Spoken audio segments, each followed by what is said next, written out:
Next வந்து மொத்த புறப்பரப்பை கண்டுபிடிக்கணும். இப்போ மொத்த புறப்பரப்புன்னு எடுத்து எழுதிக்கலாம். புறப்பரப்பு. அதோட ஃபார்முலா என்னது? 2πr h + r சதுர அலகுகள். ஓகேவா? 2πr h + r சதுர அலகுகள் தான் அதோட ஃபார்முலா. ஸோ இப்போ நம்ம ஃபஸ்ட்டு என்ன பண்ணுவோம், அதே மாதிரி தான் இங்கேயும் பண்ணுவோம். இந்த 2 எடுத்து அப்படியே போட்டுட்டு இங்கே பெருக்கல் குறி போட்டுனா பைக்கு வந்து என்ன சொல்லியிருக்கேன், 22/7. அப்புறம் பெருக்கல் ஆரோட மதிப்பு என்னது, 14. அதுக்கப்புறம் ப்ராக்கெட் போட்டுட்டு இங்கே ஹெச்சுக்கு என்ன கொடுத்துருக்காங்க, உயரமுக்கு 20. இங்கே என்ன குறி இருக்கோ அந்த குறி எடுத்து அப்படியே போட்டுக்கலாம். நெக்ஸ்ட்டு ஆருக்கு என்ன கொடுத்துருக்காங்க, 14. ஓகேவா? இப்போது நெக்ஸ்ட் அதே மாதிரி தான். இப்போது வந்து இதில் 7 2 14 நம்ம கேன்சல் பண்ண முடியுமா? மீதி இருக்கிறத எடுத்து அப்படியே எழுதிக்கலாமா? 22 × 2. இங்கே என்ன கொடுத்துருக்காங்க, ப்ளஸ் பண்ண சொல்லியிருக்காங்க. இங்கே வந்து ப்ராக்கெட் இருக்கிறதுனால நம்ம பெருக்கல் போட்டுக்கலாம். ப்ளஸ் பண்ணால் 20யும் 14யும் ப்ளஸ் பண்ண நம்மளுக்கு 34 வரும். ஓகேவா?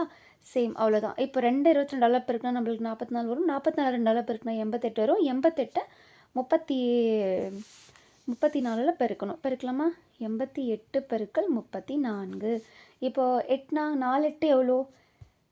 4 8 32க்கு 2, மீதி 3 ஆச்சுங்களா? திரும்பி 4 8 32, ஒரு 3 எவ்வளோச்சு? 35.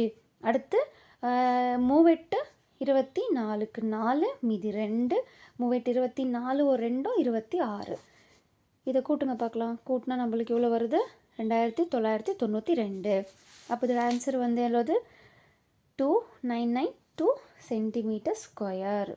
அவ்வளோதாங்க. இந்த சம் வந்து முடிஞ்சிச்சு. ரொம்ப ஈஸியாக தான் இருக்கும். ஸோ நீங்கள் யாரும் வந்து மண்டையை போட்டு கொழுப்பிக்க வேண்டாம்.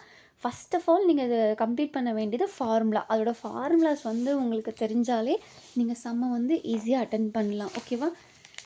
அதே மாதிரி அவங்க என்னென்ன ஃபார்முலாஸ் கொடுத்துருக்காங்க அதுக்கு தகுந்த ஃபார்முலா நீங்கள் போட்டுட்டு அந்த ஃபார்முலாவில் இருக்கிற இந்த 2 அப்படியே வரணும். அந்த பையோட வேல்யூ என்னது, 22/7. அதை மறக்காதீங்க. அடுத்து ஒவ்வொரு சம்முக்கும் ஒரு விதமான எண்களை கொடுத்துருப்பாங்க. இப்போ 6க்கு வந்து நம்ம இதில் 14 கொடுத்துருக்காங்கன்னா அடுத்த சம்மில் 20 கொடுக்கலாம், எவ்வளோ வேணாலும் கொடுக்கலாம். 6 அது உயரமும் ஆரமும் என்னங்கிறத அந்த கொஷினில் இருக்கிற நம்பரை வச்சு நீங்கள் போட்டிங்கன்னாவே உங்களுக்கு ஆன்சர்ஸ் வந்து சீக்கிரமாக ஈஸியாக கிடைக்கும். ஸோ இந்த மாதிரி சம்ஸ் வந்து ரொம்ப ரொம்ப ஈஸி தான். 7th சாப்டர் நீங்கள் வந்து இதில் மனப்பாடம் பண்ண வேண்டியது அந்த ஃபார்முலா தான். இந்த ஃபார்முலா தெரிஞ்சிச்சுனாவே உங்களுக்கு இந்த சம் ரொம்ப ஈஸியாக இருக்கும். Thank you so much. உங்களுக்கு இந்த வீடியோ பிடிச்சிருந்தா லைக், கமெண்ட் அண்ட் சப்ஸ்கிரைப் பண்ணிடுங்க. ஓகேவா? தேங்க்யூ.